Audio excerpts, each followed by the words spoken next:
મોરબીમાં મંત્રી કાંતિભાઈ અમૃતિયાની ઉપસ્થિતિમાં કાર્યકર્તાઓ અભિવાદન સમારોહ યોજાયો હતો। મોરબીના માળિયાના ધારાસભ્ય અને રાજ્ય કક્ષાના મંત્રી કાંતિલાલ અમૃતિયા દ્વારા તેમની ઉપસ્થિતિમાં મોરબી ખાતે ભાજપના કાર્યકરોના અભિવાદન સમારોહનું આયોજન કરવામાં આવ્યું છે। મોરબીના આવેલ ઉમા ટાઉનશીપ ખાતે શ્રમ કૌશલ્ય વિકાસ તેમજ રોજગાર વિભાગના રાજ્ય કક્ષાના મંત્રી કાંતિલાલ અમૃતિયાની ઉપસ્થિતિમાં કાર્યકર્તાના અભિવાદન સમારોહ યોજાયો હતો અને મોટી સંખ્યામાં કાર્યકર્તાઓ ઉપસ્થિત રહ્યા હતા। કાર્યક્રમમાં કાંતિલાલ અમૃતિયાએ પોતાના વક્તવ્યમાં જણાવ્યું હતું કે હું બીમાર પડ્યો છું, પરંતુ મારો કાર્યકર બીમાર નથી। 2 મહિના સારવાર માટે જાઉં છું। મારી ગાંધીનગર અને મોરબીની ઓફિસ ખુલી છે, કોઈ કામ અટકશે નહીં।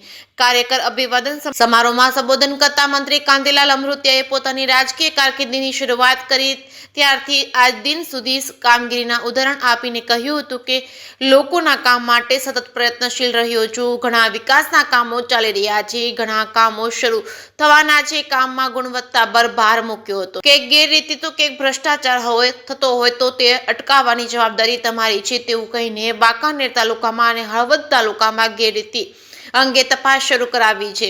આ બાબતે અધિકારીઓને પણ સૂચના આપવામાં આવી છે। વિરોધ પક્ષનું કામ કરશે જ, તેમાં આપણે કોઈ ડરવાની જરૂર નથી। કામ આપણે સારા અને ગુણવત્તાયુક્ત કરવાના છે, તેમાં કોઈ બાંધછોડ નહીં થાય તેવું જણાવીને વાતને પૂરી કરી હતી। જે કે સિંહ સાથે શ્રીકાંત પટેલ, મોરબી। મારા જે કાર્યકર્તાએ જ્યારે આ દેશના ગૃહમંત્રી જે અમિતભાઈ આવ્યા અને અમારા પ્રમુખશ્રી આવ્યા ત્યારે કાર્યક્રમ ભૂતો ન ભવિષ્ય કર્યો। 3002નો કરસ લઈ અને નારિયેળ સાથે સાંજે પૂજા કરી। કાર્યકર્તાની જે અમારી જગ્યા હતી 5000 માણસની, 7000 માણસની, એના બદલે 14000 માણસો જે ભેગા કર્યા। કાર્યકર્તાનો અભિવાદન હતો, કાર્યકર્તાનું સન્માન। બીજું સાથોસાથ આવતા દિવસોમાં લગભગ આવતા મહિનામાં મુખ્યમંત્રીને અહીંયા લઈ આવી અને લગભગ 800 કરોડના કામ મોરબી જિલ્લાના કામ થશે અને કામ ક્વોલિટી થશે। આજે 2 દિવસની મિટિંગમાં ખૂબ સારી રીતે અધિકારીને દોડાવ્યા।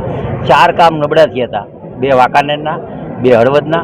એની તપાસ કરીને એને કોન્ટ્રાક્ટરમાં બીજી વાર કરાવવાના અને કરાવ્યા પછી એને બ્લેક લિસ્ટમાં મૂકવો અને અધિકારી ઉપર પગલાં લેવા, આવું મેં આજે ફર્સ્ટ અધિકારીને કીધું હોય કે મારે કામ ક્વોલિટી જોઈએ અને પ્રેસ મીડિયાને પણ હું ધ્યાન દોરું, ક્યાંય પણ નબળું કામ થતું હોય તો અમને મેસેજ કરજો, અમે તમારી વાતને ધ્યાન રાખીએ, કારણ કે તમે અમને જાગૃત રાખો એવી મારી અપેક્ષા છે।